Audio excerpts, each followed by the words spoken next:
Bersama-sama saya ni ada Cik Faizal ni sebelah saya ni, dan Cik Faizal punya YouTube channel, apa Cik Faizal kalau boleh sebut sikit? Dipanggil Global Pieces.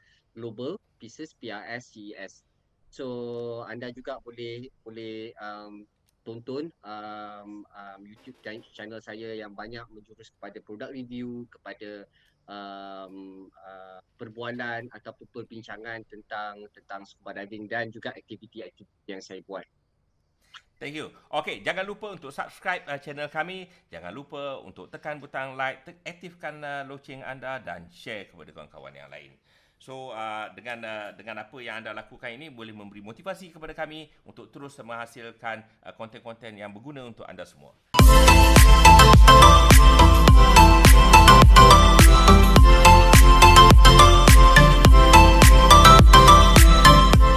Kali ni Cik Faizal kita dia ada buat preparation.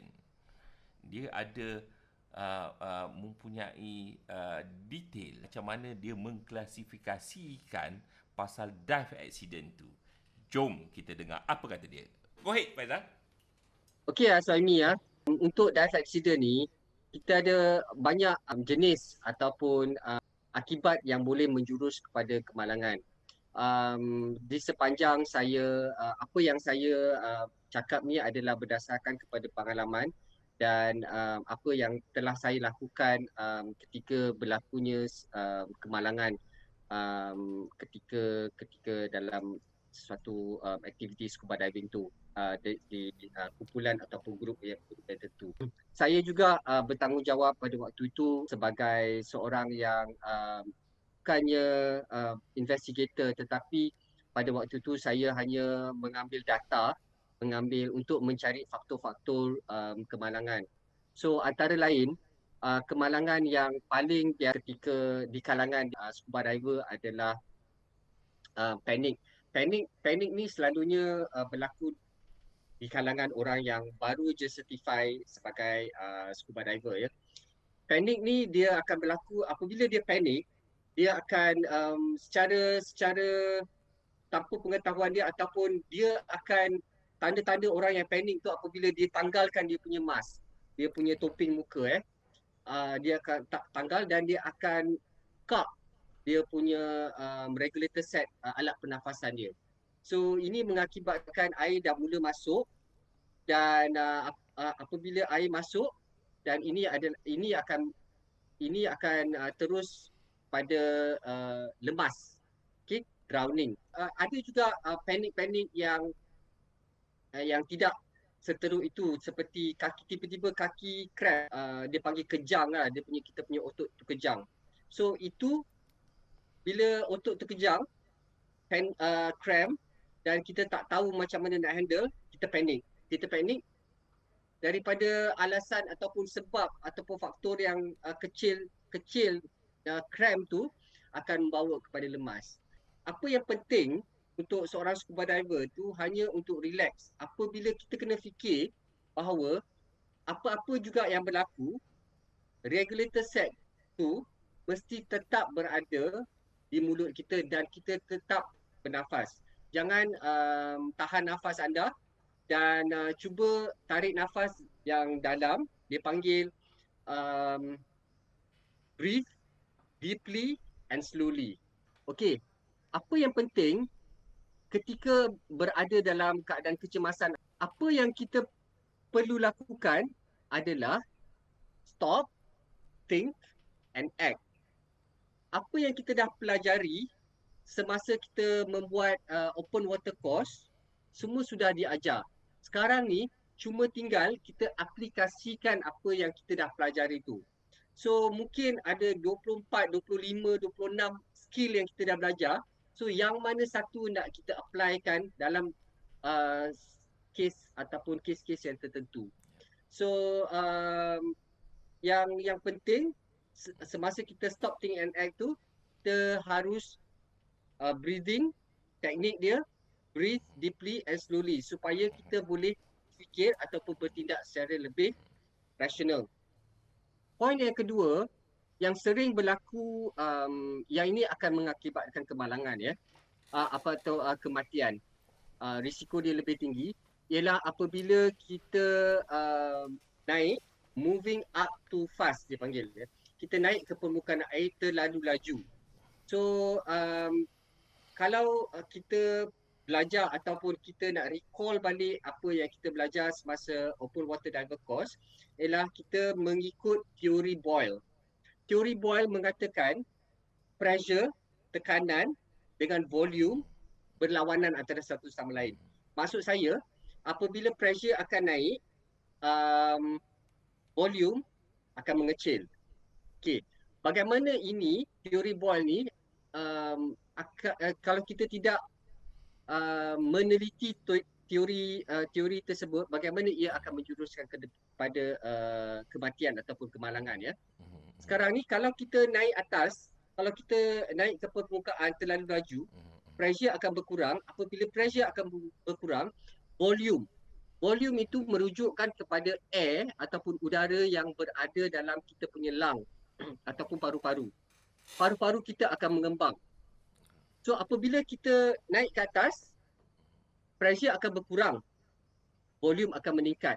Dan apabila kita naik terlalu laju, volume akan berkembang, paru-paru kita pecah seperti belon yang kita bawa, yang kita hembus, kita ikat tarik ke bawah, belon tu akan mengecil dan kita bawa naik ke atas secara laju-laju, belon tu akan pecah. So ini sama juga, belon tu akan berfungsi sama seperti paru-paru kita. Sebab itu, apa yang kita perlu buat adalah untuk tidak menahan nafas ketika membuat scuba diving. So, inilah apa yang sering berlaku. Ada kes-kes yang saya pernah handle ketika dalam profession saya sebagai scuba diving ni, yang sering berlaku disebabkan oleh panik dan semua sekali apa yang berlaku ni adalah dia dah belajar. So sekarang ni cuma tinggal applykan dan ingat apa yang perlu anda lakukan ketika anda ingin naik ke permukaan air.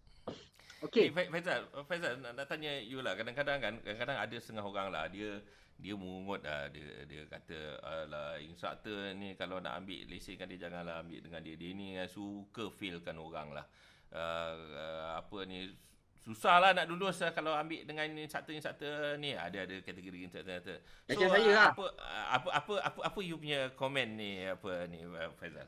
Tidak mahu salahkan mereka lah, instruktor yang sering gagalkan dia punya pelajar.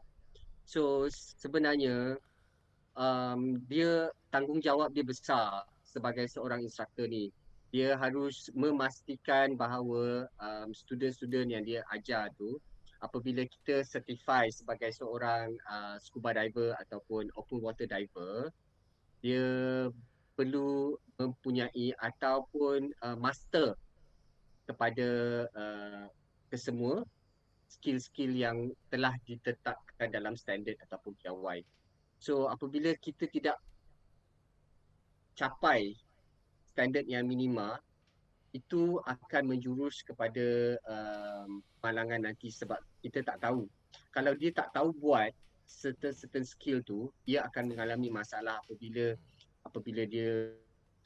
So Faizal, ya. Faizal, ni boleh tak kalau kita kata macam ni, sebenarnya bukan suka-suka lah instructor tu nak failkan someone kan.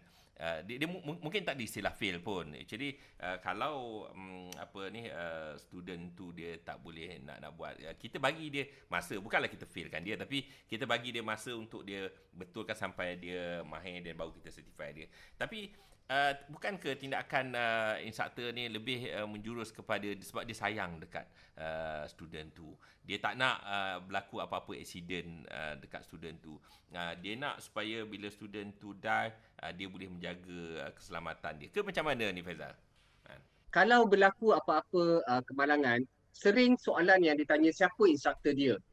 So dia akan salahkan instruktor. Tapi ini bukannya tanggungjawab instruktor tu lagi. Sebab akhir sekali instruktor berada dalam keadaan dilema tau. Dilema, dia tak tahu kalau aku lepaskan dia, nanti kalau dia buat salah aku kena. Nanti orang tanya aku. Macam tu. So dia dalam dilema yang begitu tau. So teknik-teknik pengajaran tu, pemahaman yang diberikan tu mesti pelajar tu pun mesti faham lah. Yang dia belajar tu, dia mesti tahu akhirnya bukannya meniru, peksa atau membuat ala kadar macam ala bodil lah macam tu kan. Sebab dia tahu kalau dia tak mahir dalam skill tersebut nanti, dia akan bawa kepada masalah kan. So itu yang menjadikan dia, sebab dia sayang dan dia nak benda tu secara lancar. Dalam konteks kalau kita cakap macam Suhaimi cakap, jangan ambil kat dia lah, dia asyik fail aja kan, dia asyik fail student. Kalau kita tak boleh capai minimum standard, memang awak layak untuk gagal pun. So untuk layak pada gagal, macam Suhaimi cakap, kita belajarlah lagi. So tidak ada limit time untuk kita okey, dalam 1 tahun ni you mesti habiskan. Kalau tak habis, sambung lagi sehinggalah kita dapat mahir. Right. Ya. Faizal, kita belajar scuba ni macam ibarat kita ambil lesen lah. Ibarat kita ambil lesen kereta lah. Jadi sebelum kita nak pergi dapatkan lesen kereta tu, kita pergi diving diving school. Kita pergi register nama kita. Kemudian lepas tu kita kena masuk kelas. Kemudian lepas dah masuk kelas tu, kita kena jawab exam, kena pergi dekat dia punya exam punya center, jawab exam. Kemudian lepas tu baru dia buat benda-benda yang lain lah. Jadi waktu kita belajar tu, kita kena belajar juga handle kereta. Bukan belajar kelas kemudian lepas tu boleh pergi dive kan. Lepas tu lepas kita dah belajar buat training, naik bukit apa semua, reverse apa semua, nanti bila dia sampai dekat belah hujung-hujung tu, JPJ datang mai pergi check kan. Kalau dia boleh bawa dekat atas jalan raya tu selamat, cara bagi signal tu betul, kemudian ada kereta orang dia tak langgar, dia break kan. Kemudian kalau dia parking, dia punya tiang tu tak jatuh, dia lulus lah. Tapi kalau tiang tu jatuh, memang dia kena resit sekali lagi ambil exam. So sama juga kan dengan kita punya scuba diving. Tak gitu ke ni, Faizal? Ya, sebab itu kita tidak boleh salahkan tenaga pengajar tu. So kita perlu lihat kenapa aku tak boleh membuat reverse parking, tidak ada tiang akan kena, sebab tiang tu akan mewakili kepada kereta-kereta yang di sebelah kiri dan kanan supaya tidak bercalar. So itu adalah ujian ataupun praktikal yang benda tu akan apply semasa anda memandu kereta nanti di luar sana secara sendiri. So benda ni kita tidak boleh salahkan pada susahlah dia mengajar, dan cara pengajaran tu berbeza. Cara Suhaimi mengajar berbeza dengan cara Faisal mengajar, dan berbeza dengan cara instruktor-instruktor yang di luar sana mengajar. Tetapi standard dia sama. Walau dalam agensi-agensi yang lain, standard dia sama. Apa objektif dia adalah untuk memastikan yang bahawa anda mahir dalam menjalani skill tersebut dan kemudian hari tidak akan mendatangkan masalah-masalah yang tidak sepatutnya berlaku. Faktor-faktor yang lain apabila berlaku kemalangan ataupun kecelakaan dalam scuba diving ni adalah mereka scuba diving kan di tempat yang sesuai. Okey. Kebanyakan daripada undang-undang yang tidak ada undang-undang yang khusus di sesebuah negara ataupun sesebuah agensi tu. Tetapi secara generalnya anda perlu berada di radius tali ataupun tali buoy. Buoy ni adalah tali penanda lah. Penanda untuk kita memulakan diving kita. Radius ataupun kawasan yang perlu kita diving adalah secara universalnya, kita harus untuk berlega-lega kita harus pergi 15 meter daripada tali buoy. Kenapa? Sebab di situlah laluan bot-bot, dan kita tak nak berlaku kepada faktor yang kedua tu, naik terlalu laju dan langgar kepada Yalah, propeller kipas. Allah, yalah, benda tu yalah. tak Yalah, nak. kita takut propeller tu rosak. Kalau propeller tu rosak, siapa nak ganti? Itu masalah dia. Propeller tu pun bukannya murah. Bukannya So murah. nak balik pun susah. Nanti kalau propeller rosak nak balik ke pantai macam mana? So pergilah jauh daripada 15 meter daripada kawasan boat parking. Ada yang bawah boat, dia dive di bawah boat. So katalah boat tu adalah satu ferry berapa tan. So kalau kita berada dalam lingkungan 8 meter ataupun 5 meter bawah boat, bila dia berpusing, dia akan sedut tau. Dia akan sedut, tarik kita naik, dan apabila kita dah kena propeller, saya tak nak bercakap apa akan berlaku. Propeller tu rosak. Propeller tu rosak. Dia start engine dia tak boleh. Uh, Captain dia start engine dia uh. tak boleh. Kalau bukan diver, tak apa, dia tak lekat. Ini kalau scuba diver dengan tangki tu, kalau melekat dekat propeller tu, langsung sidak air bulan propeller tu pun dah tak boleh pakai. Okay. So Suhaimi, benda ni pernah berlaku. So ini adalah salah satu faktor yang sering dia buat oleh scuba diver. Cuba elak daripada laluan bot. Untuk mengelakkan daripada laluan bot ni, ataupun kalau berada kecemasan, kita hilang kita punya badik ataupun hilang kita punya kumpulan, tiba-tiba kita berada di kawasan laluan bot. Laluan, kita pun tak tahu bahawa itu adalah sebenarnya laluan bot. Bot bukannya perlahan. Berapa kilometer per sejam bot, speedboat? Ya, Saya bot ni dia tahu. boleh dia boleh cecah 12 knot, dia boleh cecah 20 knot. Ya, laju kan? Mhm. So, apa yang penting sekarang ni menjurus kepada alasan ataupun sebab saya yang keempat, Aha. iaitu kita mesti mempunyai signal device. Maknanya benda-benda yang sekiranya berlaku kecemasan, apa yang perlu kita buat? Sejak kebelakangan ini, dalam beberapa tahun yang kebelakangan ni, cara macam mana kita nak deploy the surface marker buoy menjadi salah satu skill yang penting. Dan ini juga skill ini saya dalam blog saya bulan lepas saya baru aja update, saya terangkan kenapa signal device ni adalah penting bagi setiap scuba diver. Banyak instructor yang saya pun tak nak mention lah siapa-siapa kan, skip. Macam mana, saya tak tahu kenapa dia skip untuk mengajar student-student dia bagaimana menggunakan signaling device.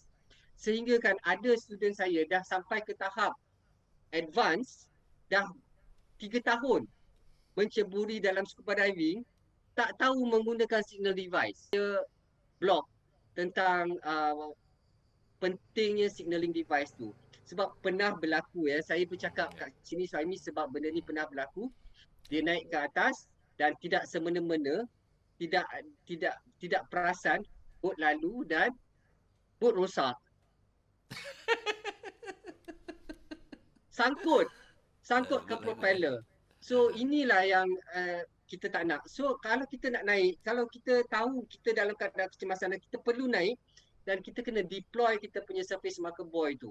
Kalau nak deploy pun kita tak belajar, Betul macam tu. mana? So Betul. itulah Betul.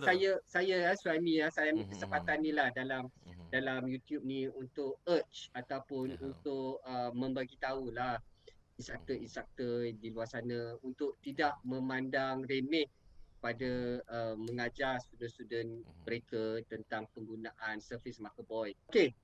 Okey, selain daripada tu adalah teknologi-teknologi lain yang kita hilang dalam ketika menjalankan scuba diving.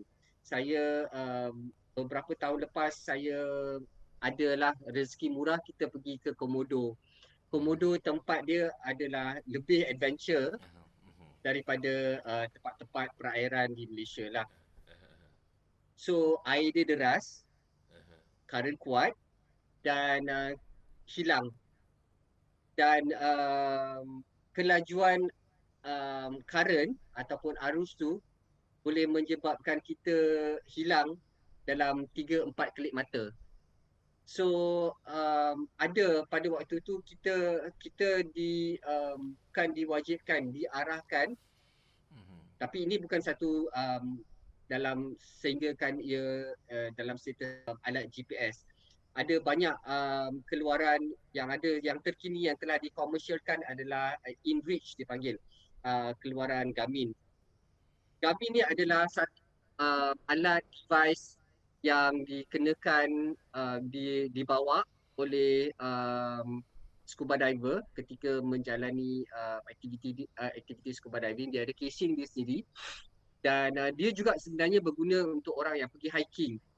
Dia apabila kita hilang, dia ada button, dia tidak menggunakan wifi, dia hanya menggunakan satellite. So kita boleh menggunakan SOS button supaya tempat-tempat yang kita hilang tu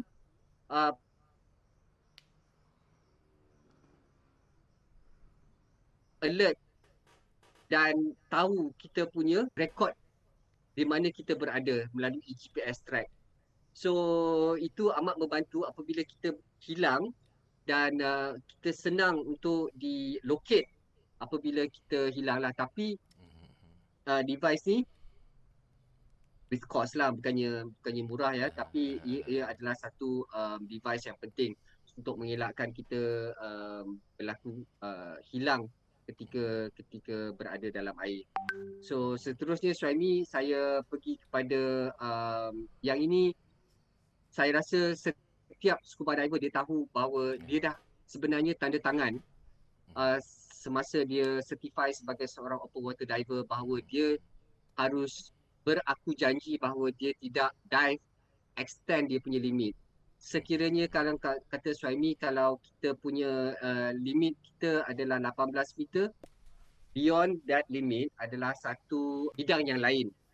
So anda tidak mempelajari apa-apa skill sekiranya anda berada dalam kedalaman melebihi 18 meter yang saya nyatakan tadi.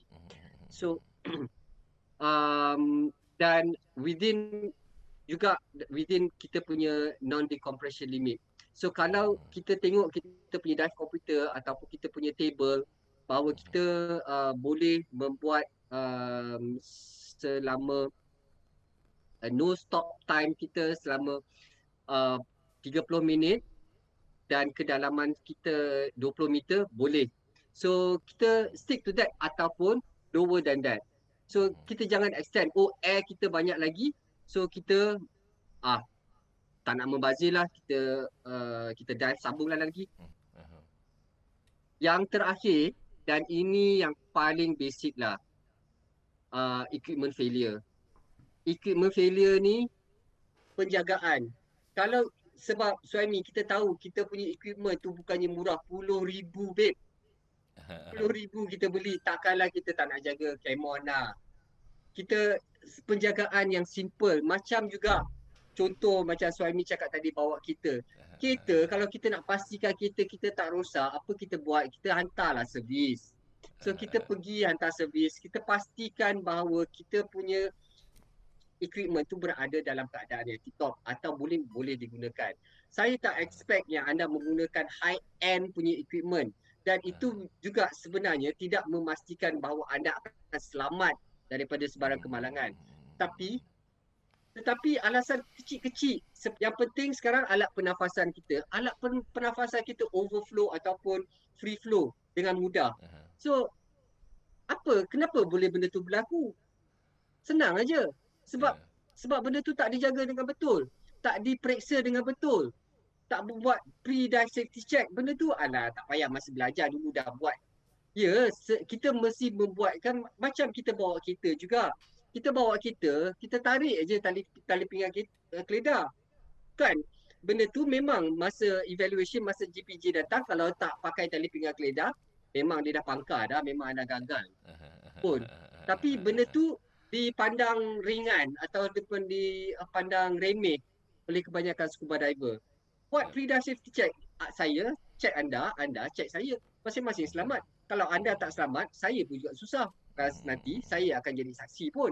Benda tu akan bawa masalah. Kalau kita membuat ataupun mengambil inisiatif sedikit untuk melihat kepada keenam-enam perkara ni, insya-Allah kita boleh jauhkan diri daripada kemalangan yang sering berlaku dan selalunya berlaku setiap tahun ya Suhaimi. Betul, betul tu. Yang tu yang kalau boleh kita nak usahakan supaya kita nak kurangkan nilai statistik accident tu. Betul tak ni Faizal? Ya, itu sebab akhir sekali ia membawa kepada image dan image persepsi orang yang sehinggakan mereka rasa takut untuk menceburi aktiviti scuba diving ni. Terima kasih kerana masih bersama-sama saya dengan Cik Faizal. Jangan lupa untuk subscribe, like, komen dengan share kami.